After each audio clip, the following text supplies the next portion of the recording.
but it runs.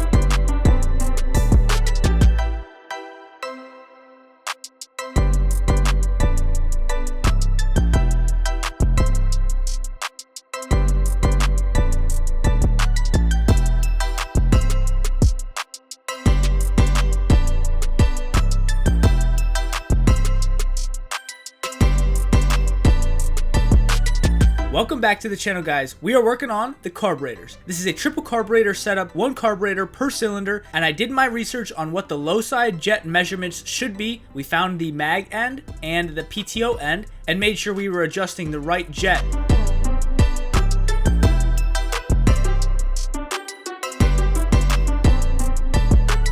Each jet is about 3 half turns, and the last jet on the far left side is about 2 half turns and a quarter turn. Once the jets had been adjusted and the lines were cleaned, we installed the carburetors, but you'll see later on how I should have rebuilt these suckers from the beginning.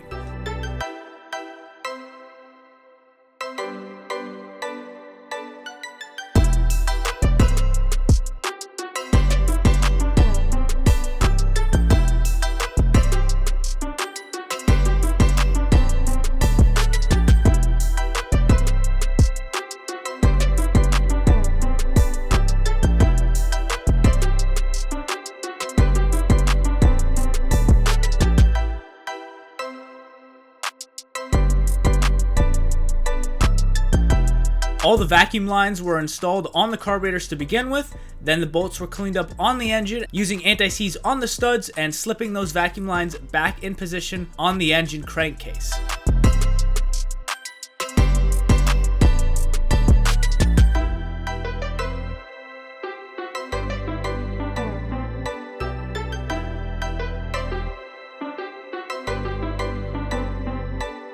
Making sure to run the electrical wires behind the carburetor where they're supposed to go to that electrical box inside of the engine bay. Then tightening down all of the 12mm nuts that hold the carburetors onto that intake runner plate.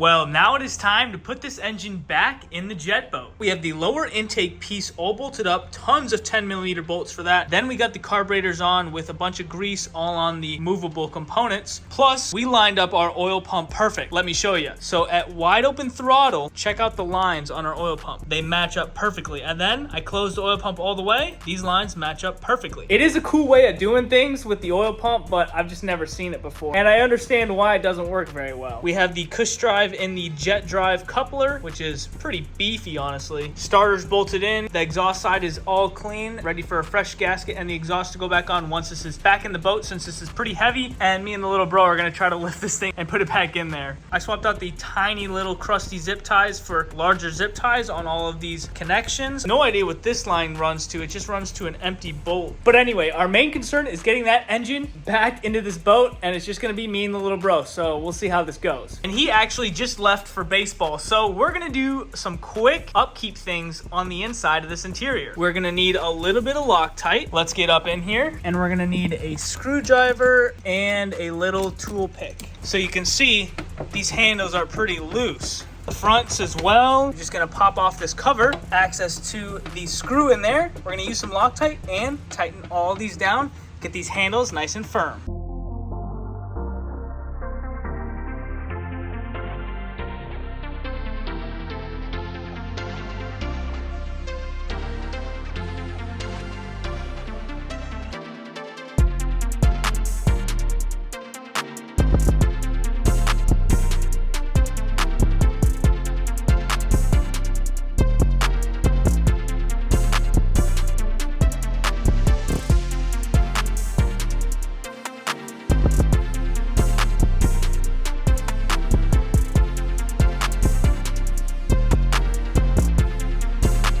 So we were about to put the engine in and the little bro had an idea. I should probably do the oil injection lines on the other engine first before we get this other engine installed. So I've got my high pressure oil injection lines, 1/8 inner diameter, 1/4 outer diameter. And we're going to replace the oil injection lines, which you can see right there running to the back of the oil pump, with these.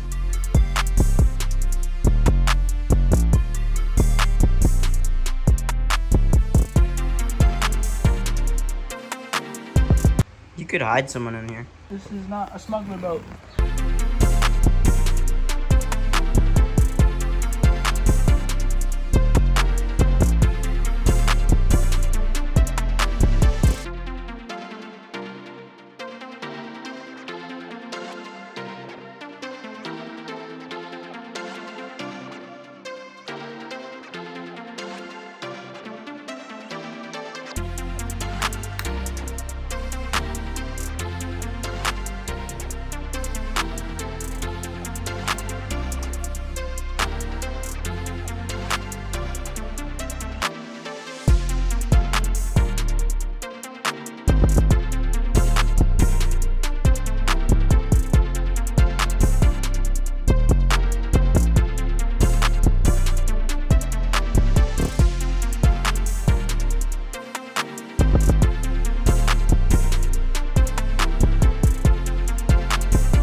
We got the engine in.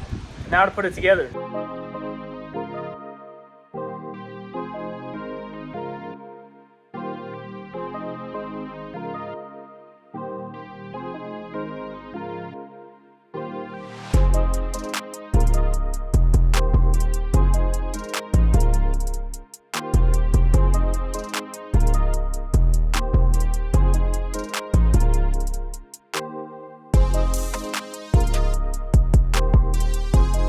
Genuinely, the hardest part about this whole installation was leaning over to install everything. That was the hardest part, since everything was basically below your feet and you had to lean over to do everything. There's 8 engine bolts that we installed. Then we reversed our removal process by installing the electricals first, getting all the connections behind the CDU box, and then bolting that watertight seal cover back in place, making sure we had connected all the grounds as well inside that cover. All of the coil packs have a separate ground that connects behind that box.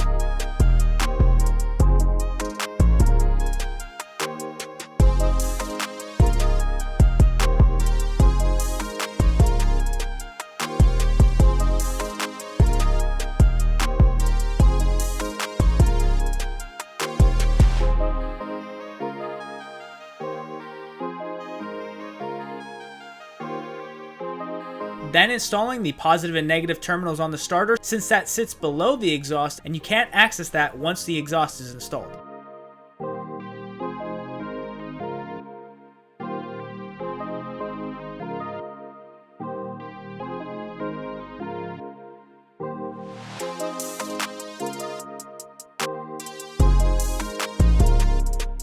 Speaking of the exhaust, we have fresh gaskets for the whole exhaust system, but first we need to clean all the surfaces with that wire wheel, making sure there's a nice flat clean surface for all of the gaskets. And these gaskets are probably 26 years old anyway, so it's needed for them to be replaced at this point.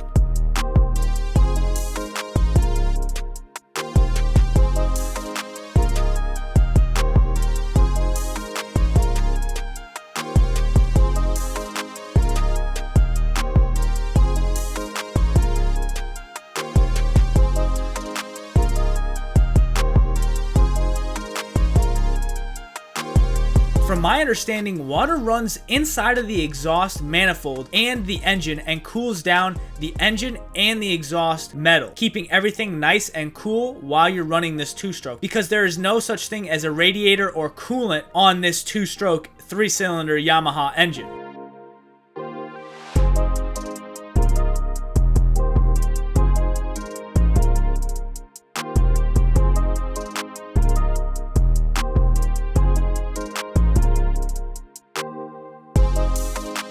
forgot the alignment pins on the old engine, so I had to pull those out and tap them in quickly onto the used engine, and then we were able to fit the exhaust side manifold back into place with anti-seize on every single bolt.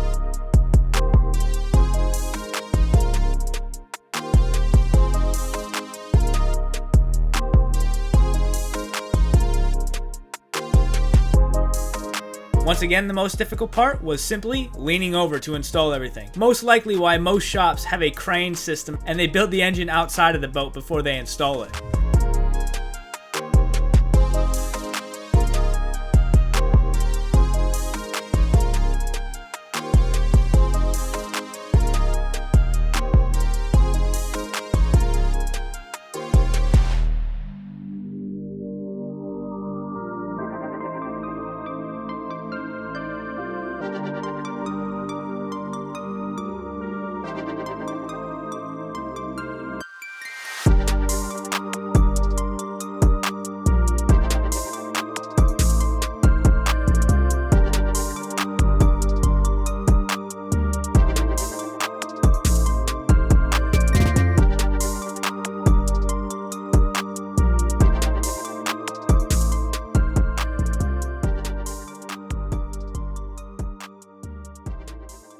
Well, the little bro is about to vacuum on top of the exhaust and in the airbox before we close that up. But we've installed our throttle cables all the way back here. I'm sorry for the poor angles, there's just no room. Got the return fuel and the intake fuel line hooked up to the fuel rail down there. We've got our oil injection lines coming off of the airbox. They come in right in those holes on the side of the airbox is where the oil flows in the carburetor. Ground wire attached to this 10mm up here.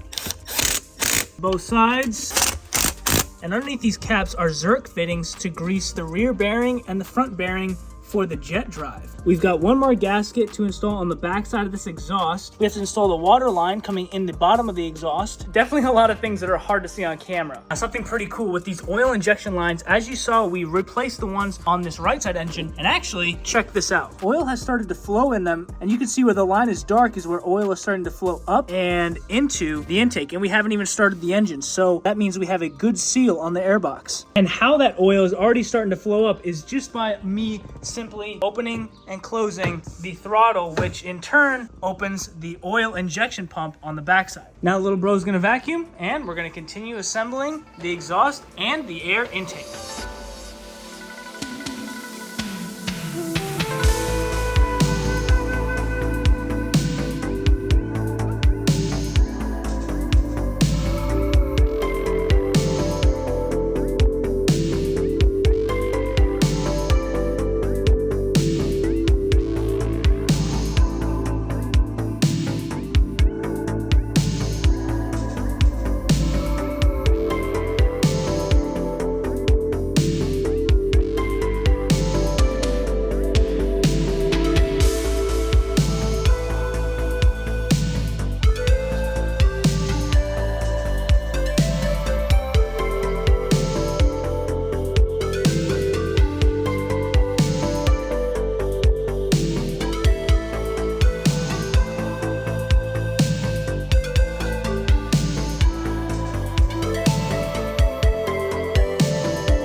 Now that the engine bay is all clean, thanks to the little bro's vacuuming skills, we got the exhaust ready to be installed in this engine bay. We cleaned up the gaskets on both sides and then slipped this horseshoe exhaust in place. It also has water jackets running through it to help cool it down while it's running on the water. The bro also popped out the used spark plugs to throw them in our used engine because the old spark plugs were pretty nasty.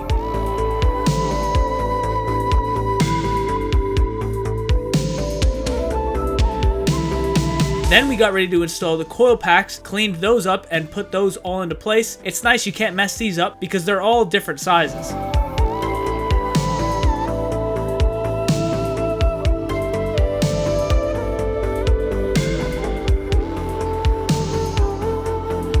Now, we need to put oil in the oil tank, and the way we bled it was just moving the throttles up and down, which allowed a lot of air bubbles to come out of the oil tank, as you can see.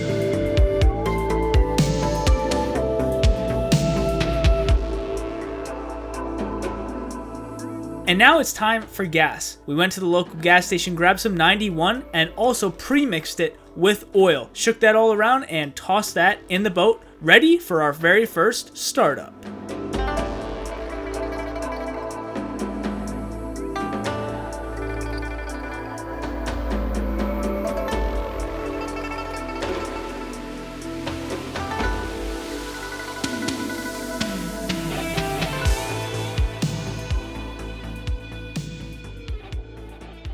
All right, now's the time.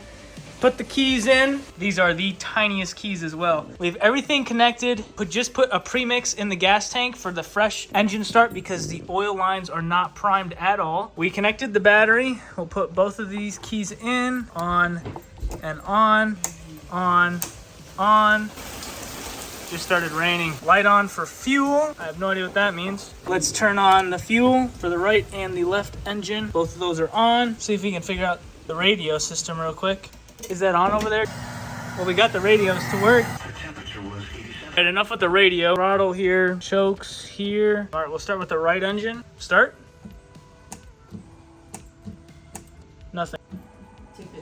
I think the battery's shot. It's not turning over the starter. It says green, but it's not turning over. So we tried to start those, nothing's happening. We think we need a jump pack. So we're gonna put that on the battery, even though the battery says it's green and good. We'll see if that fixes anything. Jump pack on. Let's give her a crank.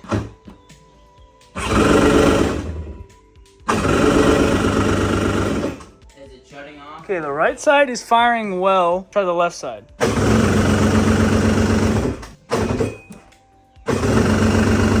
We might need fuel. Let's pull the choke on the left side and try that real quick.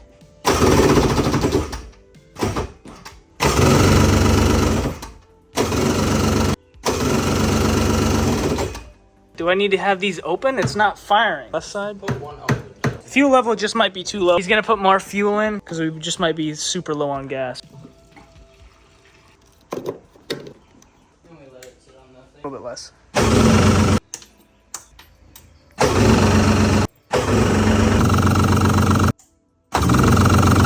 All our jump packs are charging right now, but we got both of the engines to crank. Now we just need them to fire up. We got another jump pack. We'll do the right engine.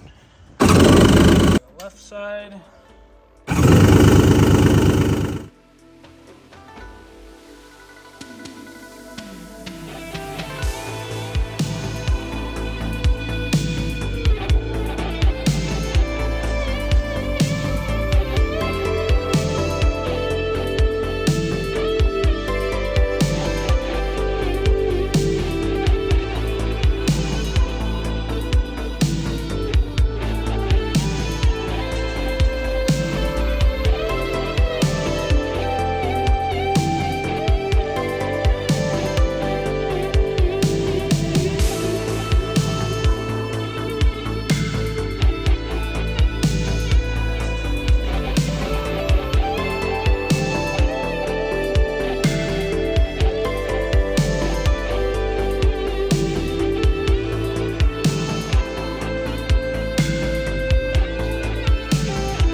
So what could we be doing wrong? Plenty of oil in the oil tank as well. We need to see if we're gonna get sparked. So we tested, and this does spark once, but then it stops sparking. I don't know if I have it on a good ground or not, but it only sparks once. Well, we have the right side carbs disassembled and off the engine. It wasn't too bad getting these ones off because there's so much room to access those 6 studs. I'm just worried about that side. I don't know if I'll be able to get those off without having to slide over the engine. Right now, we're disassembling both sides of the carburetor, and I have absolutely no idea what I'm looking at. But I'm just taking out all the seals, all the diaphragms, I think. think this is a diaphragm as well. A buddy of mine has a ultrasonic cleaner, so I'm gonna take this carb off of the fuel lines down there, and hopefully we'll be able to just toss this in the ultrasonic cleaner. I have a carb rebuild kit on the way. We'll install it, and hopefully it should be good to go. We just gotta rinse and repeat with the rest of these.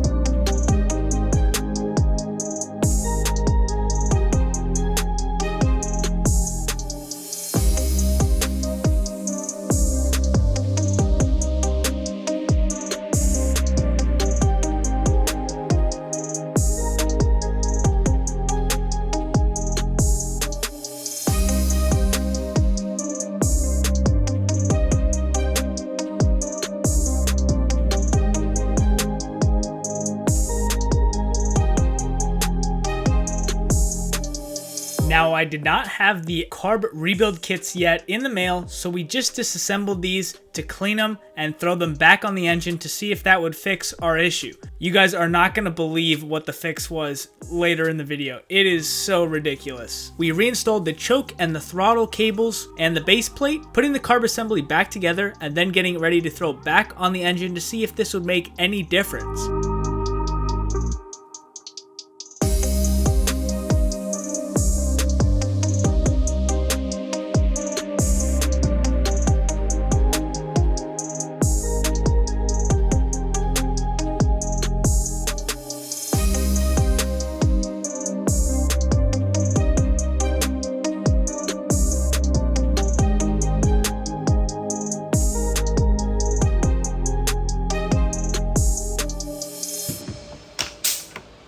Fully charged.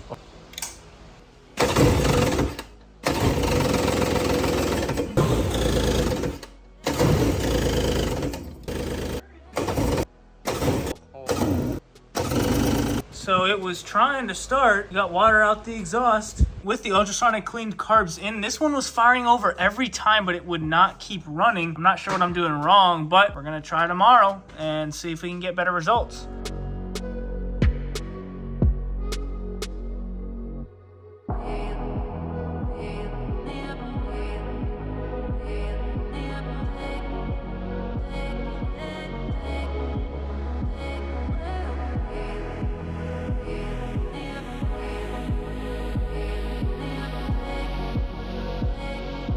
Got the jump pack on the battery. We've got our new spark plugs in with the cleaned out carburetors. Not rebuilt, but just cleaned out. Now we're gonna see if we can get one of the engines to turn over.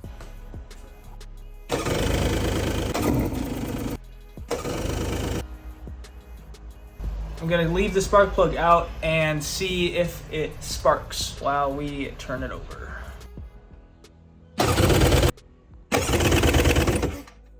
Nothing. So it sparked. Screw that in and let's see what happened. Could be out of spark.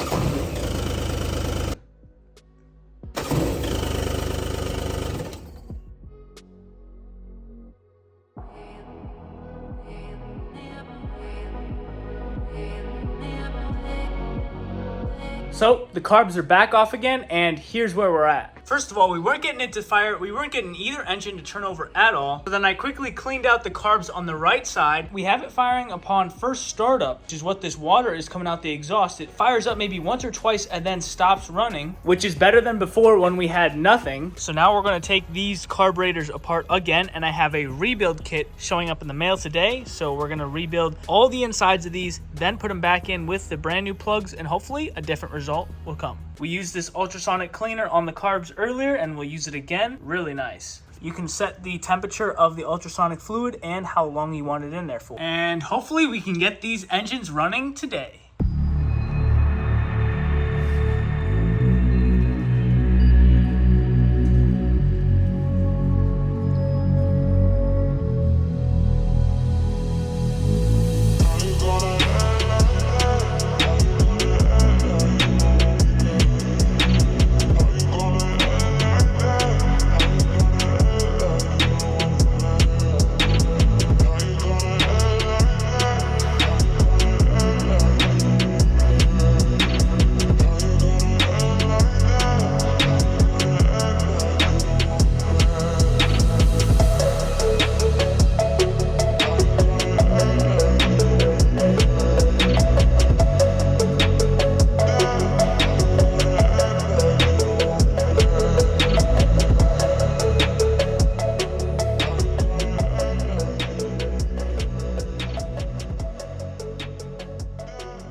While we have the carburetors cleaning in the ultrasonic fluid and we're waiting on our carb rebuild kit, we have another box for the trailer. We're gonna open it up and install it and show you guys what we got.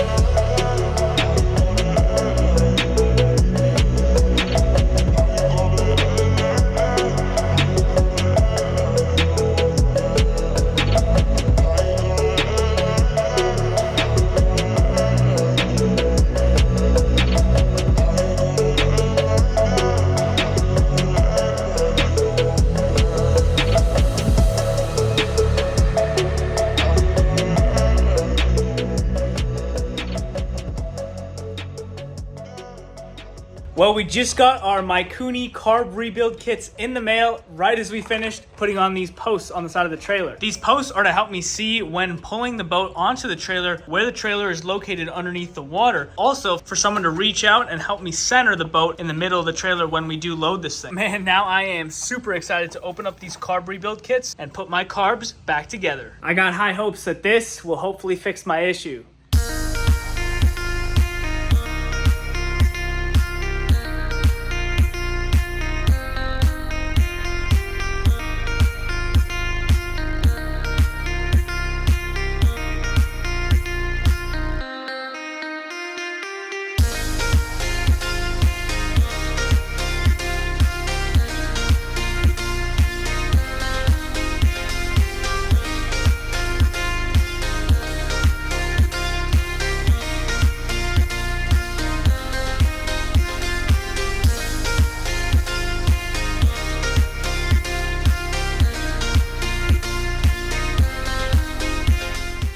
That small piece we're installing right now is the fuel filter for the low side jet. When fuel comes in, it goes through that filter and then it goes into the carburetor. Basically, rebuilding these carbs is really easy. You're just replacing all the components that you see inside. You don't need any special tools, just a simple pick and screwdriver will get the whole job done. There's O-rings, plastic seals, and rubber diaphragms that you're replacing.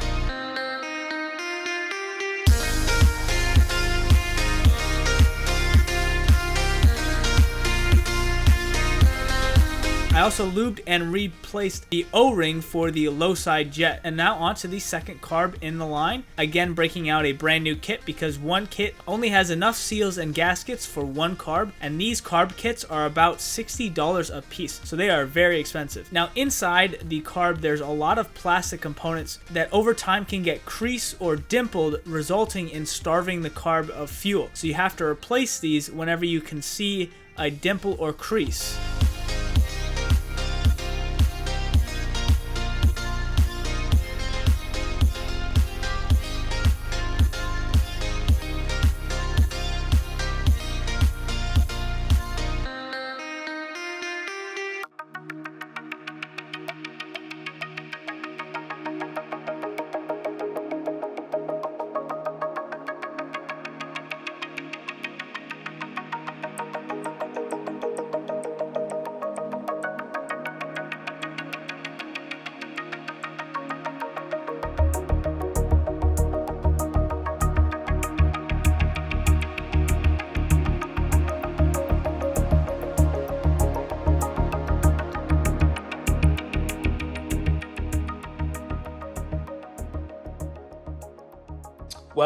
Well. Good morning, guys. I think we solved our issue. Last night, we just could not get this thing to spark correctly on any of these plugs. I was confused why that was. So a quick prayer and a lot of Googling last night, and this is gonna sound crazy. Right here, along with what the previous owner gave me, is a lanyard for a kill switch. Well, this piece goes directly on the side of the ignition. And if this black piece were to pull out from that knob on the side of the ignition, pretty sure it would cut spark to the engine. So that is our issue on why this boat is not running.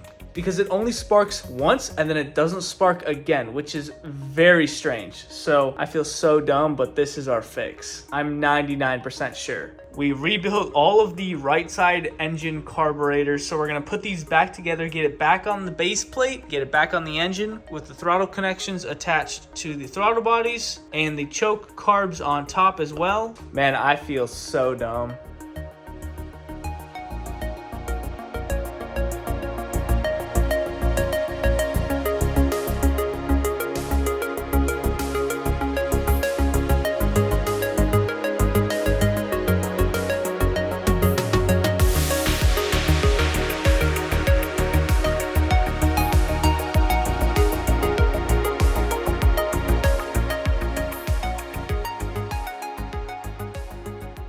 So we have just put together the right side engine. We got the carburetors, the throttle cables, the oil injection lines, the velocity stacks. Everything is connected. The fuel rail, so there's a fuel rail coming in the other side. That's the intake, and this is the excess fuel. And speaking of fuel, we have our fuel on. We got a jump pack.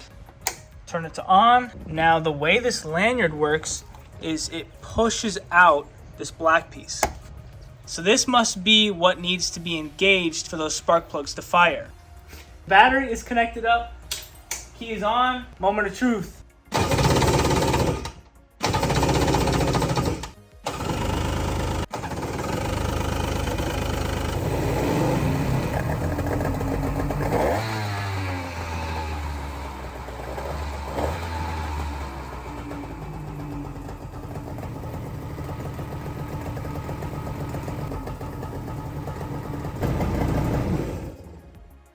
Ears, bro.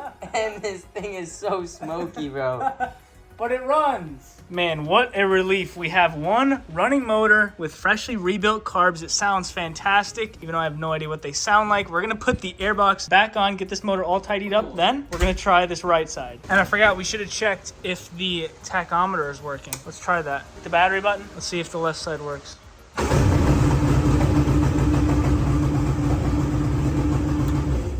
Okay, so the tachometer does not work, but we just want an engine to work.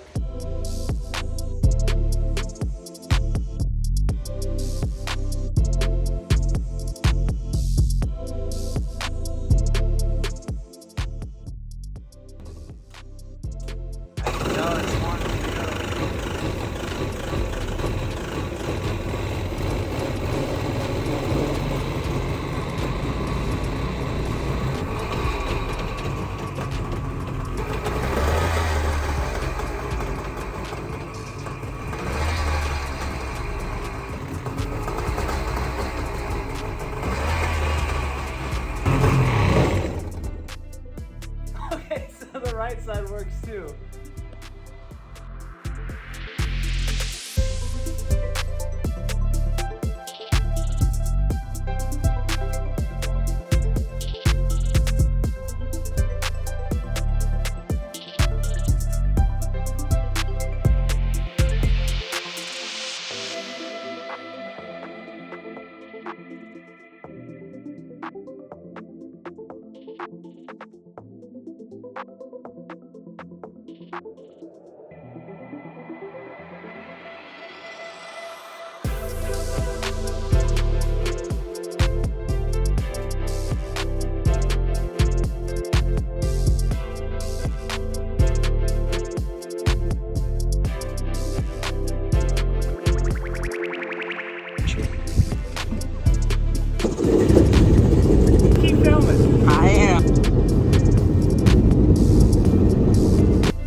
So far, the boat is awesome. Big thanks to little bro for the help. We got my friend Evan out here.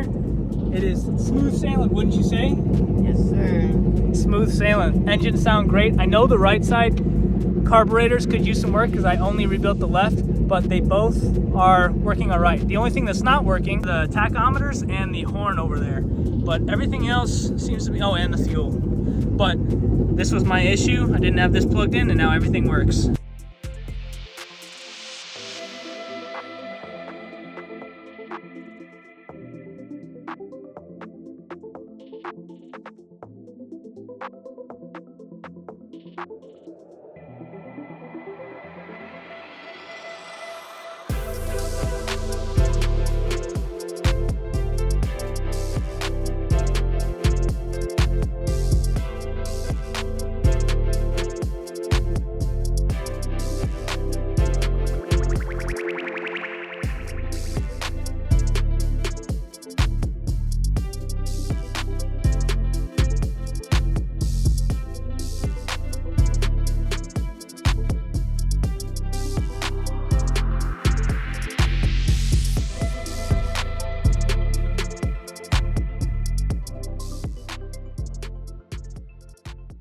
Well, the boat is back in the yard. We're just inspecting everything after that fun little rip. This left engine ran perfectly, and there's no fluid underneath the engine. All of the oil injection lines are nice and dark, which means oil is running through them. Now, if we go to the left side, there's a lot of water underneath the engine. So we might have a leak down by the exhaust where the water comes in and cools the exhaust. So we've got some things to work on, and we also need to rebuild the carburetors on the right side, but that was a ton of fun.